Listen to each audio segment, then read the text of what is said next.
제가 뭐 여러 가지 작품 이야기도 듣고 교수님 연구 주제도 좀 이야기 많이 들었는데 좀 개인적인 관심 좀 가는 것들에 대한 질문들을 좀 해보려고 해요. 저도 마찬가지로 지금 이제 학교에 가게 되면서 학교와 사무실을 병행하지만 교수님은 저보다 뭐 훨씬 오랜 기간 동안 학교와 사무실을 병행을 해오셨는데 이걸 어떻게 좀 잘 유지해야 하는지 그런 혹은 뭐 사실은 뭐 장단점도 있는 것 같고 아니면 교수님이 생각하기에는 더 좀 잘 건축가로서의 어떤 역할을 잘 하기 위한 좀 그런 부분들은 어떤 것들이 있는지 좀 말씀해 주시면 좋겠습니다.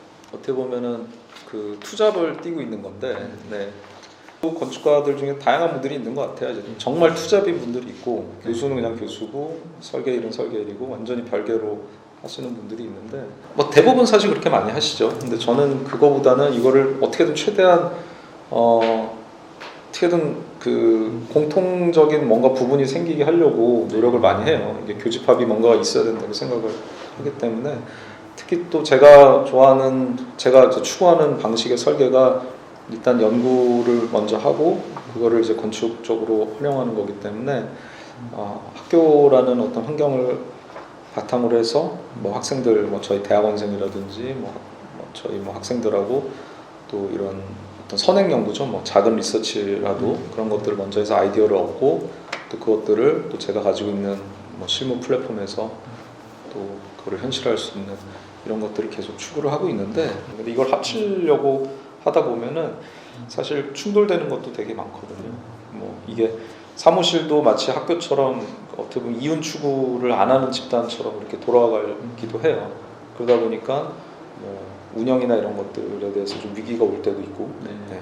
이제 학교에서는 제 역할은 교육도 있지만은 뭐 연구도 있잖아요. 연구는 뭐 제가 하고 있는 실무 플랫폼에서 하면 되는데 교육이라는 것도 어떻게 보면 무시할 수 없는 건데, 제가 하고 있는 연구가 워낙에 이렇게 딱 한정된 딱 그게 있다 보니까 교육 자체도 저도 모르게 가끔 제가 하려는 연구 방식으로 이렇게 학생들을 몰고 가려고 할 때가 있어요. 근데 그런 건 저는 좀 위험하다고 생각하거든요. 특히 학부생들한테는. 그래서 조금 더 이제 열린 마인드로, 오픈 마인드로 학생들이 좋아하는, 하고 싶은 것들을 하게 해주는, 병행하되 그거를 같이 유지하면서 같은 길로 가는 게 쉽지는 않은 것 같습니다. 근데 저는 그게 맞다고 봐요. 예. 학교에 계신 건축가라면 그런 식으로 가는 게 저는 맞다고 봅니다. 예. 그래서 어려워도 그냥 계속 이렇게 가려고 하고 있습니다. 예. 제가 또 개인적으로 좀 궁금한 거는 교수님 이제 뭐 굉장히 바쁘시잖아요. 이제 어떻게 보면은 이 건축 공감도 이제 저한테 이제 뭐 그런 건 아닌데 주시는 상황인데, 네. 사실은 건축 이외의 교수님의 좀 관심사나 취미 활동에 대해서도 좀 궁금해요. 뭐 학교 연구뿐만 아니라 좀 뭐 집에서나 혹은 야외에서 하시는 어떤 활동들이 좀 있으신지. 그래서 저는 점점 뭐 취미는 없어지는 것 같고요. 어릴 때는 뭐 아까 뭐 제 연구실에도 기타가 있지만 그 제가 기타를 갖다 놓은 이유는 뭐 기타를 치려고 갖다 놓은 건 아니고 장식 겸, 그다음 집에 둘 데가 없으니까 갖다 놓은 건데, 오히려 어릴 때 뭐 학생 때죠. 학생 때 그런 취미 생활 같은 거를 더 많이 했던 것 같고, 지금은 저는 취미는 없고요. 취미를 일부러 만들지도 않아요. 왜냐하면 저는 설계하는 거를 되게 굉장히 아직도 좋아하고 있거든요. 그래서 뭐 특별히 취미가 있어야겠다는 생각을 해본 적도 없고, 네. 그리고 저는 뭐 틈 나면은 지금 하고 있는 프로젝트 같은 것들 뭐 이렇게 생각하고, 뭐 고민하는 것도 아니죠. 그냥 뭐 즐기면서 스케치하고 뭐 이런 것들이 저한테는 일종의 취미이고, 그거에 대해서 문제가 있다고 생각을 해본 적도 없는 것 같아요, 최근에는.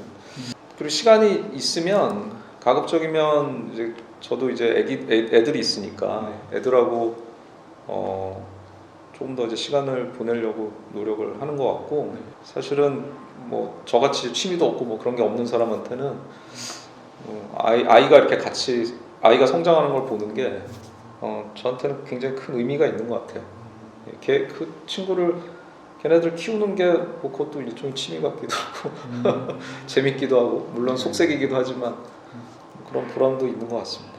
그러면은 교수님 사실 이제 한 2년 넘게 네. 건축 공감을 이제 운영해 오셨고 건축 공감을 이 주목해야 할 젊은 건축가 프로그램을 진행해 오셨는데 하시면서 들었던 어떤 생각이나 2년 이렇게 해 보니 좀 어떤 드는 소감을 좀 말씀해 주시면 감사하겠습니다.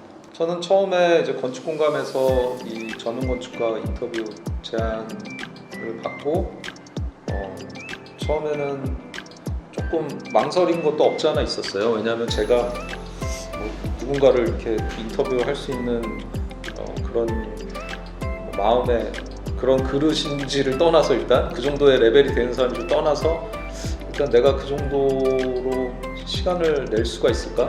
왜냐하면 그런 그래서 오히려 건축 공감 분들한테 어떤 좋은 퀄리티의 그 컨텐츠가 나가야 되는데 만들어내야 되는데 내가 그만큼 막 재미있게 얘기도 못할 것 같고 뭐 그런 걱정이 좀 있었죠. 근데 건축 공감 측에서 저한테 큰 용기를 주셨고요.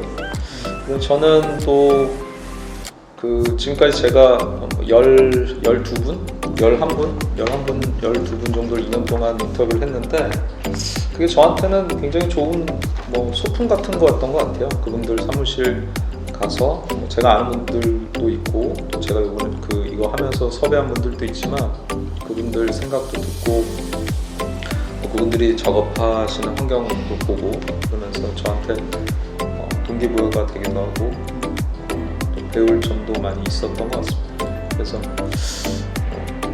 조금 더 제가 재밌는 사람이고 이렇게 했으면 더 좋은 컨텐츠가 나왔을 텐데 아쉬움도 있지만 이태영 교수님이 더 잘하실 거라고 믿기 때문에 네, 홀가분하게 떠날 수 있을 것 같습니다.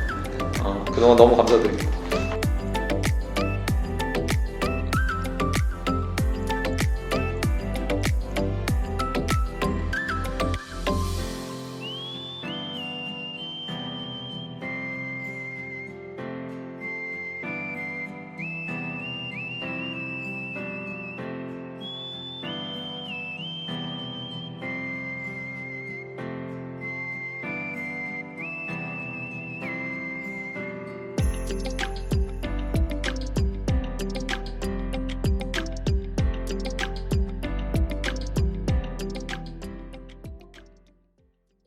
이 년 동안 뭐 부족한 사람이 이렇게 진행해온 컨텐츠 시청해 주셔서 너무 감사드리고요.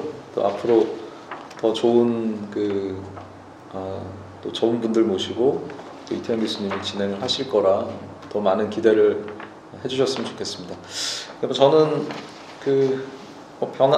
제가 하고 있는 설계 측면에서 꾸준히 계속 발전을 해서 나중에 10년 후에 대표작을 만들 수 있도록 더 열심히 하겠습니다. 감사합니다. 네.